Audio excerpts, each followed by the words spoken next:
Hey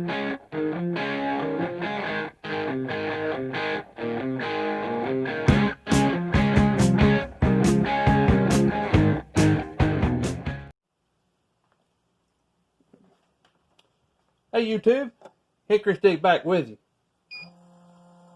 Just weighing up some powder. I know that just the other day made a video about getting a new trigger for my 30-06. So I wanted to load up some loads and try it. Hadn't done a 30-06 project in a while actually. Haven't fired any rounds out of it in quite a while. Got two different bullets that I'm going to try, mainly because I am low on bullets for 308. And I'm not able to get any right now because the store shelves are empty. I'm sure all of y'all have noticed that. So I'm kind of working with what I've got. But we're going to give some of these Speer 125 grain TNTs a try, varmint bullets. I have fired them out of my Model 70 and it did actually okay, much better than I was expecting out of it. So we're going to give it another try. Going to be shooting those with Varget. That's the only powder I'm doing. I chose 3 loads with the Varget. And I'm just doing the one powder because Varget is the only powder that I have on hand that works with the 125 grainers that I haven't tried yet. I've tried the others. So we're just going to try Varget and see how that does. We're going to go with 51.5 grains, 52.5 grains, and 53 grains, which are the the starting charge and the next 2 charges up that Speer recommends. Also, going to shoot some 150 grain Hornady SST. Those we're going to be shooting 2 different powders. We're going to be shooting Varget to begin with. I chose 2 loads of Varget with it. And the reason why I only did 2 loads is because I'm very low on those SSTs. That threw a little bit light. We're going to be trying 45 grains and 46 grains, which are the 2 starting charges with Varget for 150 grain SSTs. The next one we're going to try is a new to me powder, which is IMR 4451. This is the first time I have ever tried this powder. I just popped the lid on the jug. We're going to try that with 150 grain SSTs. We're going to try 52 grains, 54 grains, and 56 grains. And I know that seems like a lot. That's 2 grain increment jumps.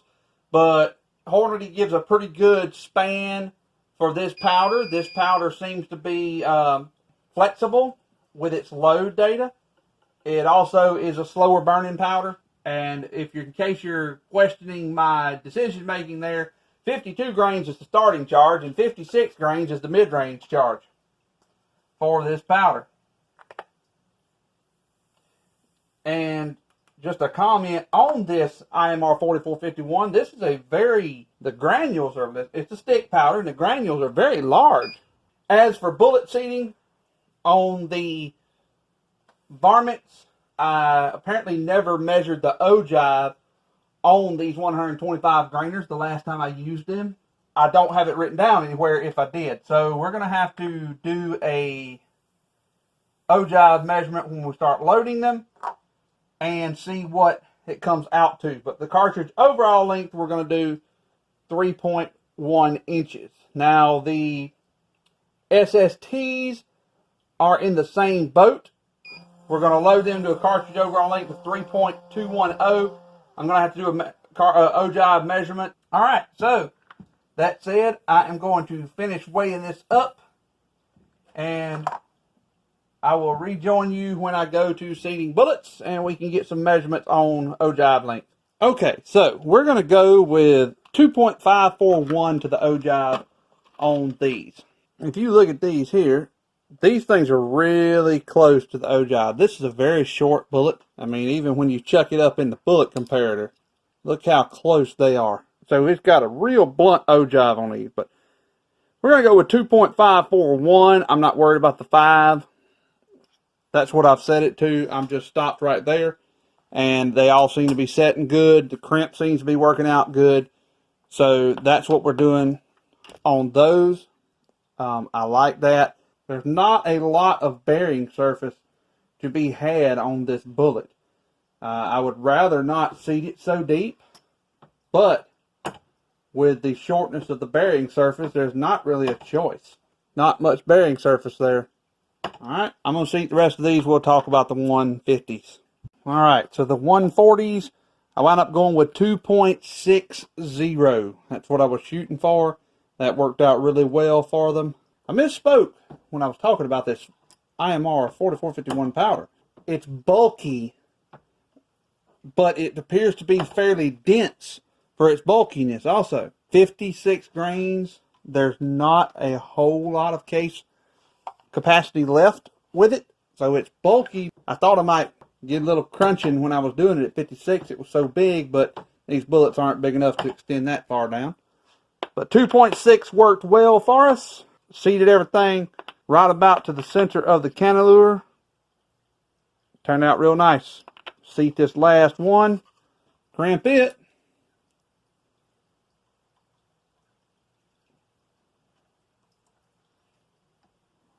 And we will head to the range next. Let's see what these will do. Now we got a little bit of a breeze this evening coming from about this direction over my right shoulder. And it is a little bit of a breeze, so I'm going to have to just kind of take my time on these shots, I'm sure, and shoot one at a time because it's going to throw these little 125 grainers off. But we are going to shoot the 125 grain first. Remember, this is Varget. I have armed the chronograph. We will see what happens. Now, traditionally, this gun is not a big fan of Varget, but we'll see what happens. And we're going to try out our new trigger. If it shoots as good as it feels, boy, it's going to be nice.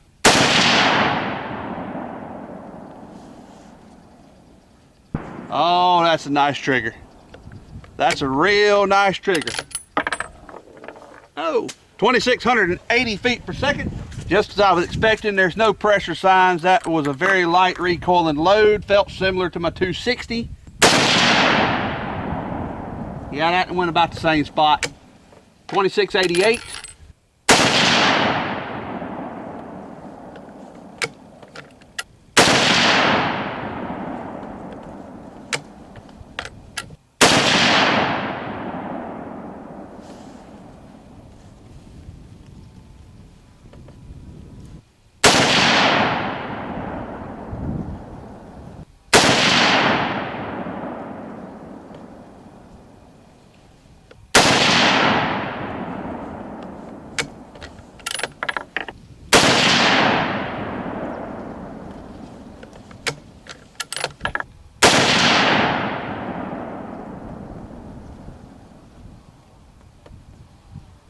No pressure sign on any of these.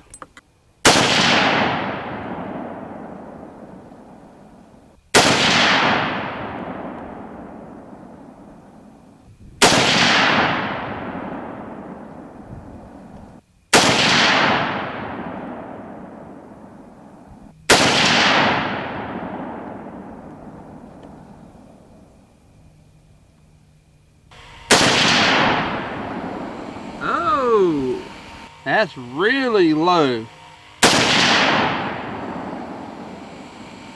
So I'm shooting at my second row target. Second row farthest to the left. When I shoot my target, if you watched my videos before, you know I shoot like you read words on a page. So this is second row, which only has 2 targets in it because I only had 2 groups of Varget. I'm shooting at the far left target on the second row, and I'm hitting about that far above and to the right of the far left target on the bottom row, which, now that I think about it, I had this scope adjusted for 125s and never put it back. Haven't shot anything heavier since. So what I'm going to need to do, I'm going to go ahead and finish this group, and then I'll just claim the bottom left target as the target for this group, and then I'll start over with the next.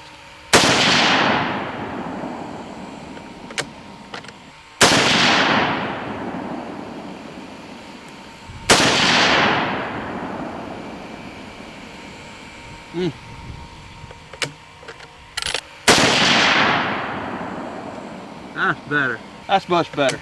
Moved it up 6 inches. Now we're hitting right at the target. Shooting back at the same target again, but now we're hitting right there where we should be.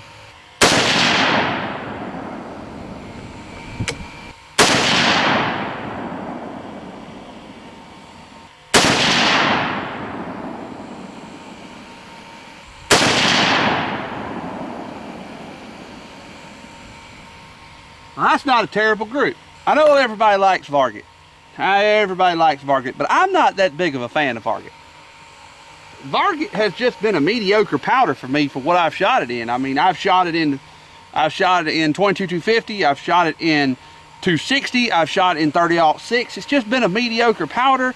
It doesn't seem to do very well on standard deviation unless you've got a very small case volume left. It's got to have a lot of case fill, seems to me. So I'm just not that big of a fan of it. I mean, I got plenty of it, so I know it's a versatile powder, very versatile, but it's just, I mean, I have used it for a lot and haven't seen that much of results out of it. Woo! That's got a little more thump to it than them Varget loads.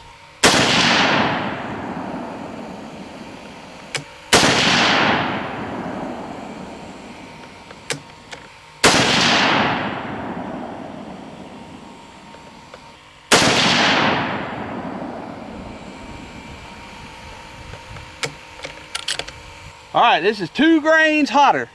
If I kill myself right here on video, I guess my wife will get paid with the accidental death policy.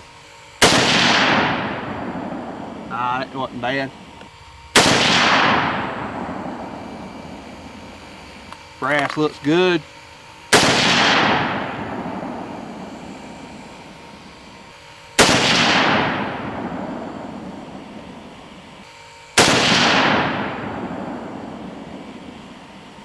Well, there are no pressure signs. Oh, now that was a nice jump in velocity. No pressure signs. That's what I like to see.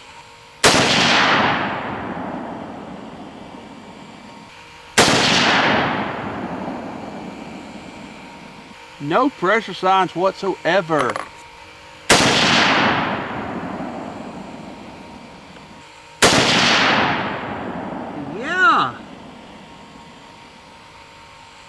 Standard deviation was 7.47 with an extreme spread of 17. That's the best I've ever seen since I've been reloading of any gun, is that right there. That is awesome. That is a great spread, a great standard deviation. Okay, so not a terrible target. Obviously, the thing doesn't care for the 125 grainers. I'm probably going to shoot the rest of this box up, and then I'm not going to fool with any of the lighter weight stuff anymore. That was an experiment that did not work out. As for the 140 grainers, like I was talking about on the range, this is first group. I was aiming for here, it hit down here. I swapped up, I adjusted the scope and swapped up, adjusted the scope up 6 inches and changed to that. Now, Varget, man, Varget wasn't too good. This group here had this one flyer way off here. That put the group to a 2.7. We had a 1.2 without the flyer on the inches. The standard deviation just ain't that good with the Varget. And the velocities weren't that high. And this group was okay. This was the second group. We got a little bit better standard deviation and a little bit better velocity on that. But I just hadn't, like I was saying, I hadn't had good success with Varget in any of my rifles. So I don't know. Everybody seems like it's the miracle powder for, especially maybe it is the miracle powder for 223 Remington. But for my 30-06, 260, and 22-250, I just hadn't had that much success with it. A little bit of success with 22-250, but not much with anything else. Next group was this one. This was our IMR 4451, our first group right here. And we had some horizontal stringing here, which was odd. I tried to shoot in between wind gusts. I don't think it was the wind. We had a 1.9 inch group there. That was in the low 2500s for the average velocity. Down here on this group, now this group got better. We had the one flyer. This was the first shot I took in this group.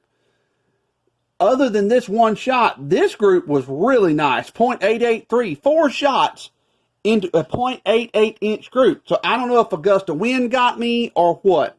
I didn't pull. I know I didn't pull for certain. So I don't know. It was a 1.8 inch group. That was an inch from the center of the other group. So it was a 1.8 inch group with the flyer, 0.883 without the flyer. This was the high 2500. I think it was 2597 was the average velocity for this one. Then finally we had this group over here. All around, this may be the best group that this gun has ever fired. All in all.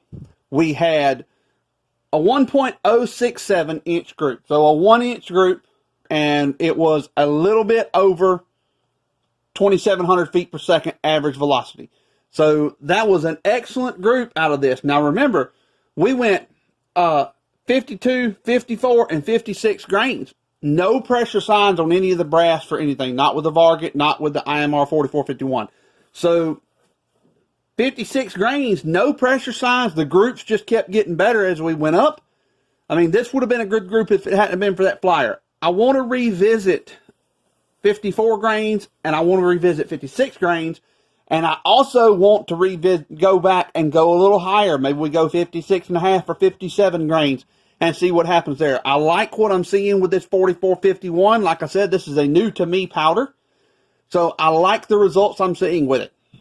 As for the trigger, it didn't work any miracles, but it definitely was a vast improvement as far as being able to shoot it. It was much more pleasurable to shoot. I hated that old factory trigger. The thing had like just tons of creep and piles of take up, and then had a real rough break. This one is gorgeous. I really like the trigger. I think it was one of the best upgrades that's ever been that I've done to the gun. And I think it did help. Not a miracle worker, but it helped a good bit. If you go back and look at previous videos, you can see that, yeah, it improved. It has improved the groups. So we're going to keep doing that, but I got to get some more bullets. That was the last of my 140 grainers. I don't have much 308 left. Hopefully, after hunting season, deer season dies down in the springtime, we'll start seeing a few more hunting bullets on the shelves. But until then, we will continue on with other stuff, our 260 and our 22-250. Like what we're seeing, though. Looking good. Till next time, y'all have a good one.